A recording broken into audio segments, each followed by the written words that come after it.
Góðan daginn, ég heiti Gunnar Konráð Finnsson og ætla að kynna lokaverkefnið mitt sem vélaskipti í Möstu RX7. Árið 2016 keypti ég mér Möstu RX7 árið 1980 og í henni var 2 útráða vangavél. Alveg frá því að ég keypti bílinn hafði mér langað að skipta vél í bílnum til að gera kraftmeiri og árið 2021 keypti ég mér Volvo B230 vél úr Volvo 740 árið 1985 og hafði hún staðið ónotuð í 10 ár. Ég byrjaði á því að rífa alla vélina í sundur til að skoða ástandið á henni.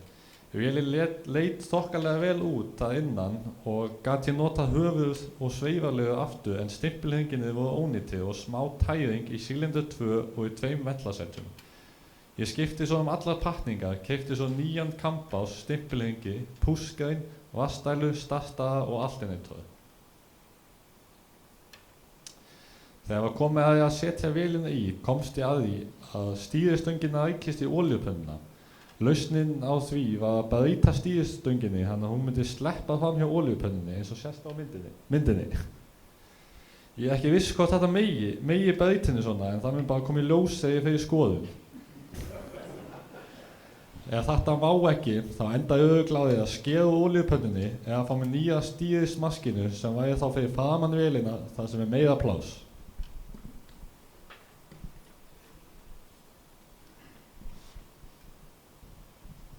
Ég keypti mér aftermarket tölvu í bílinn og ætlaði að kaupa með henni víðarlúm en það var uppselt svo ég endaði með því að finna gamlan 16 víðar kapal sem ég steypaði niður og notaði víðarn úr honum. Staðan fyrir að nota 1 háspennukefli eins og á original Volvo-vélni fékk ég mér 4 sérðulegt háspennukefli, þá 1 fyrir hvern sílinder. Til að láta það virka þurfti ég að kaupa mér kambásskynjara. Þar sem það var aldrei kambásskynjari á þessum vélum fékk ég mér skynjara á Mitsubishi Eclipse og svo millistykki svo hann myndi passa í Volvo-vélina.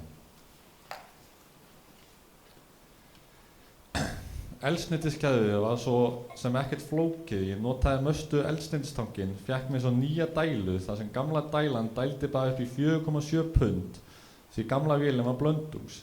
Nýja vélin er með beina innspýtingu og ég fékk mér dælu sem gæti dælt upp í 50 pund. Hún er svo tengd í eldsneytis þrýstistilli sem er stillt á 4 böð og einnig fékk ég mér stærri spísa. Ég þurfti að fá mér nýjan vaskkassa þar sem stútarnir á gömlu Möstu vaskkassanum voru á svo leiðilegum stað fyrir nýju vélina. Svo ég ákvað að kaupa mér mjög ódýran glænýjan Honda Civic vaskkassa en það voru ekki svo góð kaup þar sem að komu nýju með 7 götum sem ég þurfti að laga.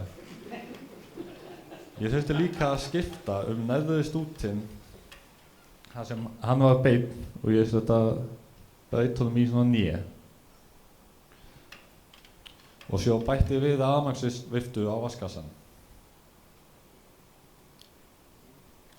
Það sem ég gat ekki notað Möstu drifskafti út af því það var með rýlum í endanum sem stingast inn í gírkassan en Volvo gírkassin er með flans á endanum.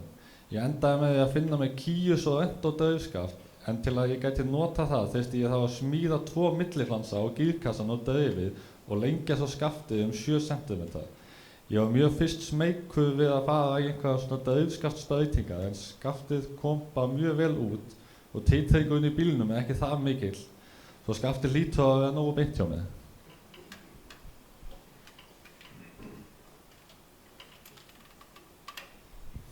Fyrstu ræsingar gengur bara össulega en svo fékk ég hann loksins til að ganga en hann gekk bara á 2 sílindum. Þá var vélartölvan skoðuð aðeins betur og ég fékk vin minn til að skoða þetta með mér. Þá fundum við að það væri stillingatriði sem tengist kveikjunni sem var að og við breyttum því í tölvunni og þá fór hann loksins í gang. Og bara takk fyrir mig.